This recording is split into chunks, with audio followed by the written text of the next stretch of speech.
Everyone, दृष्टि के teaching exam YouTube channel में एक बार फिर से आपका स्वागत है। मैं हूं गीतांजलि। जैसा कि आप सभी जानते हैं कि हम यहाँ केंद्रीय शिक्षक पात्रता परीक्षा यानी सीटेट के प्रीवियस ईयर क्वेश्चन पर डिस्कशन कर रहे हैं। इसमें प्रीवियस ईयर क्वेश्चन में ध्यान रखिएगा कौन सा विषय, भूगोल यानी सीटेट के सामाजिक विज्ञान खंड यानी सामाजिक विज्ञान जो विषय है, इस सामाजिक विज्ञान प्रश्न पत्र में 2 जो कक्षा 6 से कक्षा 8 के लिए है, इस प्रश्न पत्र में भी भूगोल सेक्शन जो इंपॉर्टेंट है और जो प्रीवियस ईयर में आया होगा उन प्रश्नों पर हम यहाँ चर्चा कर रहे हैं। ठीक है, तो आइए बिना किसी देरी के भूगोल के उन खास प्रश्नों पर चर्चा कर लेते हैं और जानते हैं कि कौन से प्रश्न पूछे जाते हैं, किस तरीके से प्रश्नों को फ्रेम किया जाता है, ताकि आप उसी आधार पर, उसी पैटर्न के आधार पर अन्य प्रश्नों को भी देख लें और संभावित प्रश्न कौन कौन हो सकते हैं उनके बारे में यहाँ चर्चा कर लेते हैं। ठीक है, देखते हैं पहले प्रश्न को। पहला प्रश्न है, निम्नलिखित कथनों में से कौन सा पृथ्वी की स्थिति के संबंध में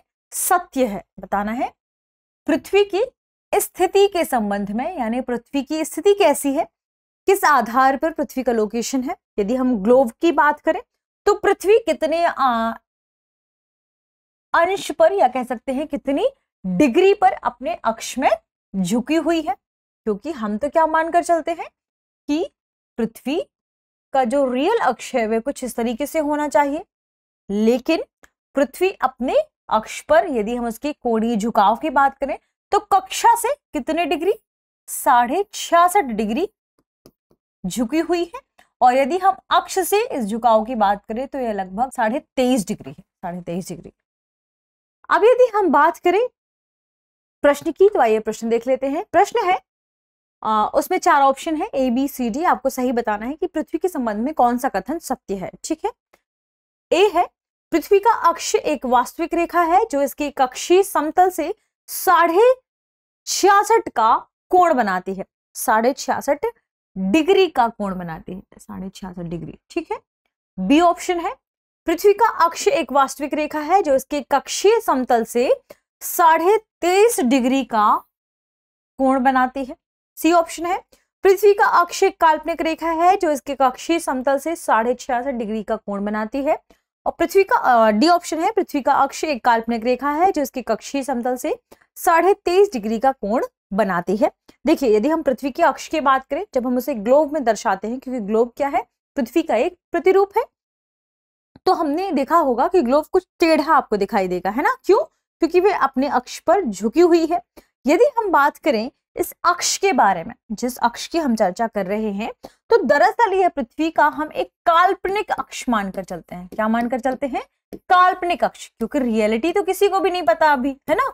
तो हम क्या मानकर चलते हैं, जब उस प्रतिरूप की बात करते हैं, ग्लोब की बात करते हैं, तो हम मानकर चलते हैं कि यह पृथ्वी का एक काल्पनिक अक्ष है और काल्पनिक अक्ष को हम एक काल्पनिक रेखा के रूप में संदर्भित कर देते हैं। ठीक है, तो आइए देख लेते हैं इसमें से सही कथन क्या हो सकता है हमारा। ठीक है, दरअसल पृथ्वी का यह अक्ष एक काल्पनिक रेखा है और यह अपने कक्षीय समतल से, ये कक्षीय समतल की बात करें यदि, तो यह अपने कक्षीय समतल से, ना कि इस अक्ष की बात की जा रही है, किससे?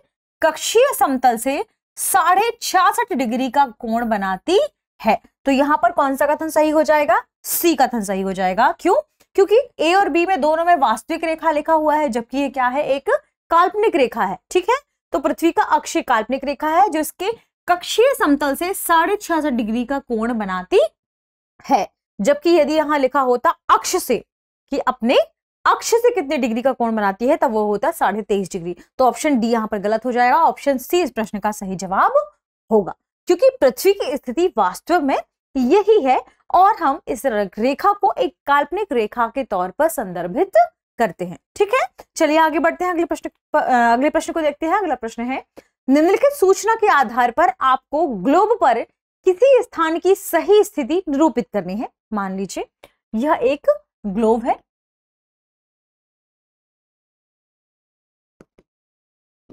ठीक है। अब क्या कहा गया है, क्या निरूपित करना है? एक आपको सही स्थान बताना है। आपको ग्लोब में एक लोकेशन दी गई हो, आपको बताना है कि एग्जैक्ट स्थान वह कौन सा होगा, और आपके पास जानकारी क्या दी गई है कि यह 20 डिग्री अक्षांश पर स्थित है।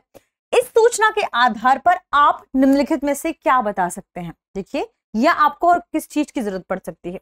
अगर आपको केवल पता है 20 डिग्री अक्षांश, देखिए यदि मान लीजिए विषुवत रेखा है 0 डिग्री अक्षांश है और 20 डिग्री, यहाँ 20 डिग्री हमने साउथ में लिया, फिर हम 66.5 डिग्री पे आते हैं, 66.5 डिग्री, फिर 90 डिग्री साउथ और 90 डिग्री नॉर्थ।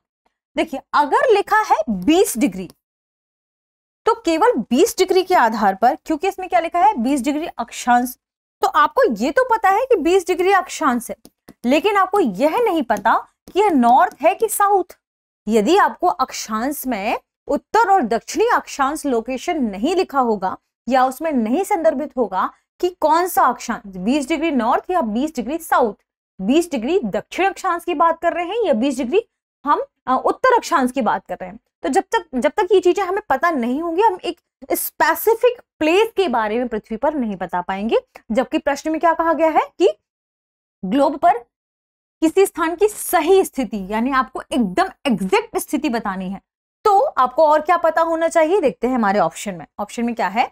आराम से ग्लोब पर इस स्थान की सही स्थिति निरूपित कर सकते हैं। नहीं, अगर आपको केवल 20 डिग्री अक्षांश लिखा है तो आप आराम से इस ग्लोब पर सही स्थिति निरूपित नहीं कर सकते। ऑप्शन बी क्या है? पूर्वी या पश्चिमी अक्षांश के संकेत के साथ साथ उस जगह के देशांतर की भी आवश्यकता होगी।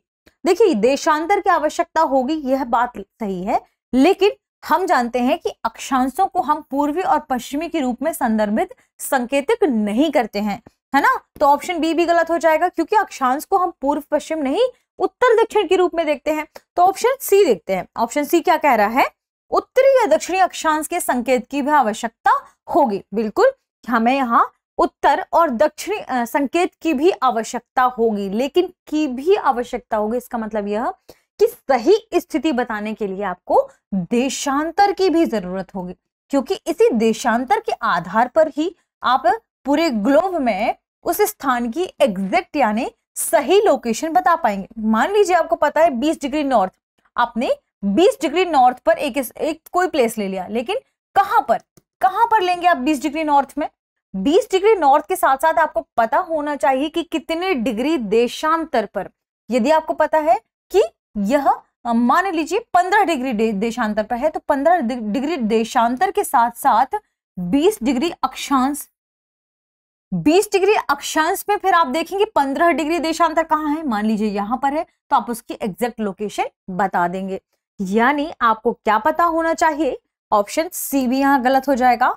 आपको पता होना चाहिए उत्तरी या दक्षिणी अक्षांश के संकेत के साथ साथ, यानी उत्तरी, नॉर्थ और साउथ, इसका संकेत होना चाहिए अक्षांश में, और उस जगह के देशांतर की भी जानकारी की आवश्यकता होगी। यानी ऑप्शन डी इस प्रश्न का क्या होगा?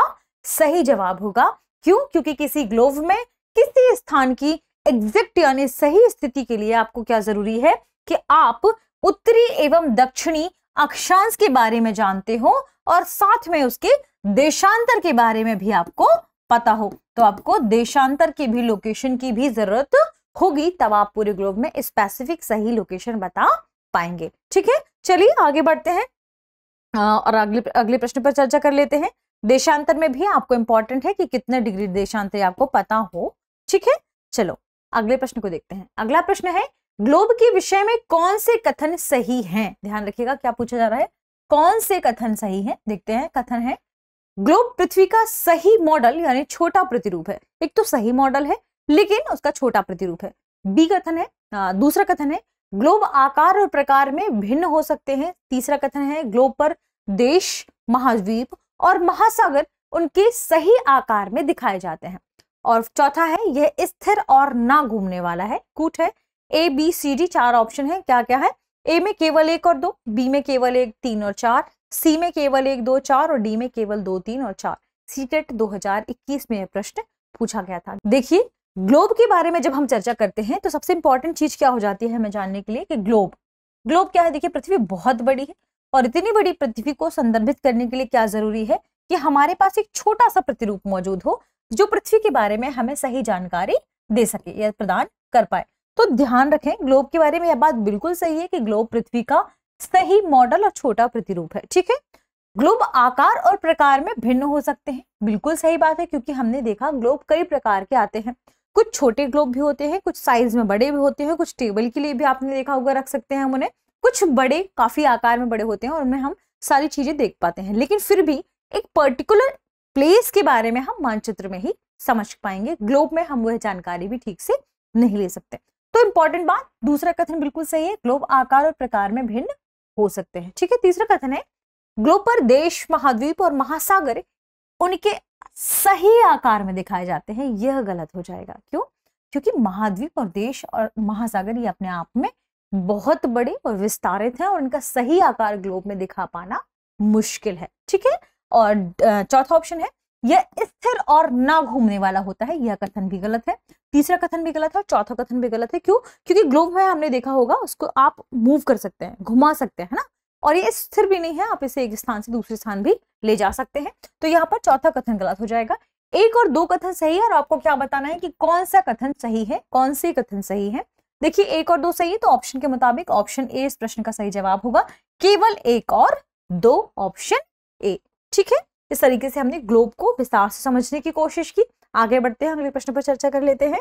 अगला प्रश्न है निम्नलिखित विशेषताओं से पृथ्वी के ताप कटिबंध की पहचान कीजिए। अभी हमने थोड़ी देर पहले ही प्रीवियस ईयर वाली वीडियो में हमने ताप कटिबंध के बारे में डिटेल से चर्चा की थी। देखते हैं प्रश्न क्या है पृथ्वी के ताप कटिबंध के बारे में। ठीक है, हमारे पास कथन है दोपहर का सूर्य कभी भी सिर के ऊपर नहीं होता। यानी आप इन तीनों कथनों को पढ़ेंगे और आपको ये बताना है कि तीनों कथन किसके बारे में स्पेसिफिक या सही प्रतीत हो रहे हैं। ठीक है, पहला कथन क्या है? दोपहर का सूर्य कभी भी सिर के ऊपर नहीं होता। दूसरा कथन है इन क्षेत्रों का तापमान मध्यम होता है। और तीसरा कथन है ये उत्तरी गोलार्ध में कर्क रेखा एवं उत्तरी ध्रुववृत्त, ध्यान रखिएगा, कर्क रेखा एवं उत्तरी ध्रुववृत्त तथा दक्षिणी गोलार्ध में मकर रेखा एवं दक्षिणी ध्रुववृत्त के बीच वाले क्षेत्र होते हैं। मकर रेखा और दक्षिणी ध्रुववृत्त के बीच वाले क्षेत्र होते हैं। अब आपको बताना है कूट के हिसाब से तीनों कथन किसके बारे में सटीक बैठते हैं। हमारे पास ऑप्शन है शीत कटिबंध, शीतोष्ण कटिबंध, उष्ण कटिबंध, उत्तर एवं दक्षिणी ध्रुव। देखिए कटिबंधों के बारे में हमने बहुत डिटेल से चर्चा की है पहले भी, एक बार फिर कर लेते हैं और इसे समझने की कोशिश करते हैं। इसे क्या कहते हैं? विषुवत रेखा या विषुवत वृत्त, या आप कह सकते हैं 0 डिग्री अक्षांश। ठीक, 23.5 degree north, 23.5 degree south, 23.5 degree north, 23.5 degree south, कर्क और मकर रेखा। कर्क और मकर रेखा के बीच में सूर्य की जो किरणें हैं क्या होती हैं? बिल्कुल सीधी पड़ती हैं, जिस वजह से इस क्षेत्र में सबसे अधिक गर्मी होती है, तापमान बहुत अधिक होता है। इस वजह से इस क्षेत्र को क्या कहते हैं? इस क्षेत्र को कहा जाता है उष्ण कटिबंध। ठीक, फिर अगला क्षेत्र आता है 23.5 डिग्री नॉर्थ से 66.5 डिग्री नॉर्थ,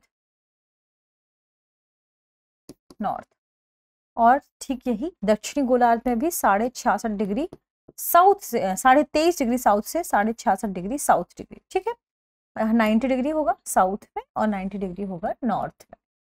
ठीक, इसे हम क्या कहते हैं? 66.5 डिग्री नॉर्थ को हम कहते हैं उत्तरी ध्रुववृत्त,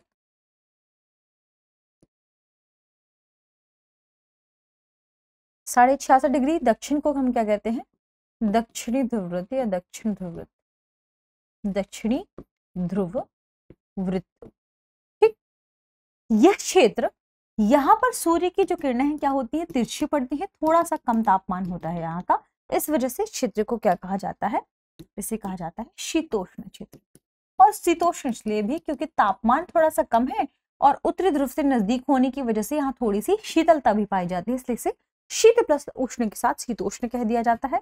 और ठीक यही स्थिति दक्षिण गोलार्ध में भी मौजूद होती है। कहाँ पर? 23.5 डिग्री साउथ से 66.5 डिग्री साउथ के बीच, यह भी शीतोष्ण कटिबंध कहलाता है।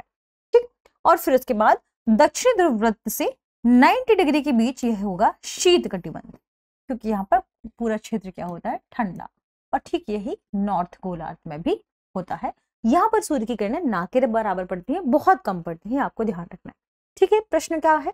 दोपहर का सूर्य कभी भी सिर के ऊपर नहीं होता, क्योंकि दोपहर का सूर्य हमेशा सिर के ऊपर कहाँ होगा? कर्क रेखा से मकर रेखा के बीच में, यानी उष्णकटिबंध वाले क्षेत्र में। तो ये कथन उष्णकटिबंध के बारे में तो नहीं है। ठीक, दूसरा कथन है इस क्षेत्र का तापमान मध्यम होता है। अभी हमने क्या देखा? मध्यम तापमान कहाँ का होता है? शीतोष्ण कटिबंध का। शीतोष्ण कटिबंध में चूंकि सूर्य की किरणें कम मात्रा में पड़ती हैं, इसलिए तापमान तो होता है, यानी आप कहें शीत कटिबंध की तरह यहाँ तापमान बिल्कुल कम नहीं होता, मध्यम होता है।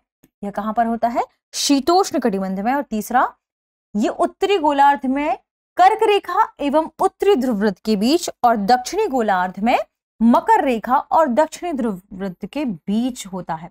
ठीक है, तो उत्तरी ध्रुववृत्त और कर्क रेखा के बीच क्या है? शीतोष्ण, और मकर रेखा और दक्षिणी ध्रुववृत्त के बीच क्या है? शीतोष्ण। तो देखिए ये तीनों कथन किसके बारे में सही हो जाएंगे? शीतोष्ण कटिबंध के बारे में, यानी ऑप्शन बी इस प्रश्न का क्या होगा? सही जवाब होगा। तो जब आप इस तरीके से चीजों को पढ़ेंगे, इस तरीके से पृथ्वी में डिवाइड करके कौन कौन से कटिबंध हैं, इन कटिबंधों को डिटेल से जानने की कोशिश करेंगे, उन्हें समझने की कोशिश करेंगे, तब आप ऐसे प्रश्नों को आसानी से डील कर पाएंगे। ठीक है, तो आज के पूरे एपिसोड में हमने उन प्रमुख प्रश्नों पर चर्चा की जो आपके लिए इंपॉर्टेंट हो सकते हैं, जिन्हें जानना समझना आपके लिए जरूरी है। मिलते हैं अगले एपिसोड में कुछ खास प्रश्नों के साथ। तब तक आप पढ़ते रहिए, रिवीजन करते रहिए। शुक्रिया।